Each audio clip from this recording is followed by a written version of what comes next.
Alô, povo de Deus! Eu sou o pastor Mário Martins e tenho uma reflexão à luz da palavra de Deus em apenas 5 minutos para compartilhar com o seu coração. Antes, eu quero dizer sobre o tema que nós vamos falar: liberdade religiosa no Brasil.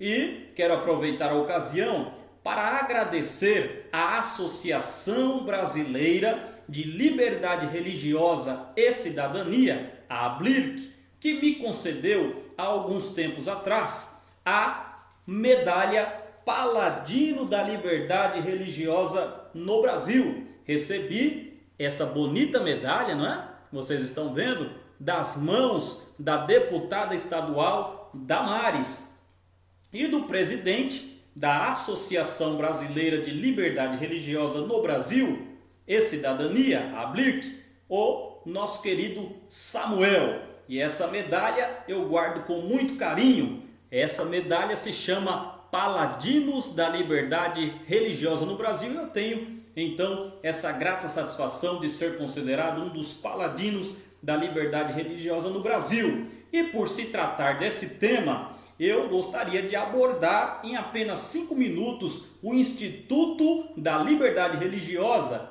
aqui na nação brasileira, à luz da Bíblia Sagrada.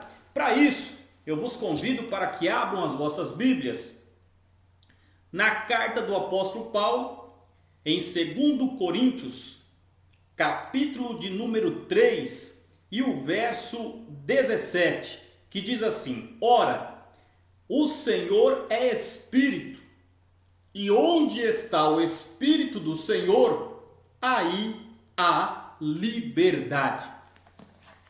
A liberdade religiosa no Brasil foi conquistada a duras penas, não é?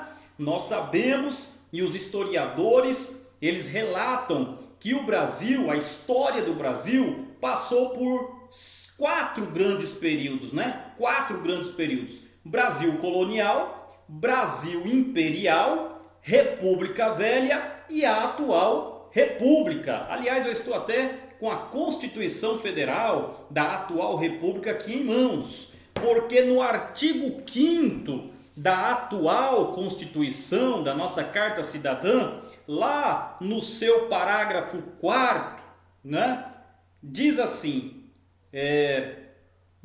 no parágrafo 6, diz assim: é inviolável a liberdade de consciência, de crença, sendo assegurado o livre exercício dos cultos religiosos e garantida na forma da lei a proteção aos locais de culto e sua liturgia. Nem sempre foi assim. No período colonial, só havia permissão e só havia liberdade religiosa para a Igreja de Roma. Só os católicos podiam fazer cultos religiosos aqui no nosso território. No período imperial, até podíamos, como evangélicos, fazermos os nossos cultos, desde que não fosse por meio de templos, né? Não era permitido templos religiosos, porque a Igreja Católica continuava sendo a religião oficial do Império.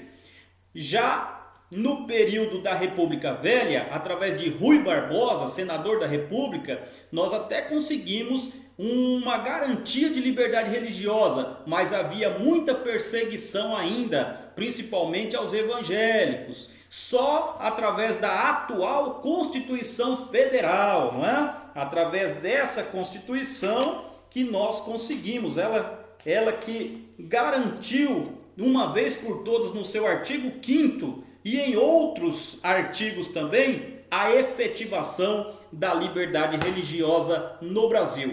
Olha, você que é evangélico, eu quero concluir dizendo o seguinte: valorize a liberdade religiosa que você tem de pregar nas praças, nos logradouros públicos, nos templos, nas casas, porque nem sempre foi assim. E muita gente pagou com a própria vida para que hoje pudéssemos ter liberdade religiosa no Brasil.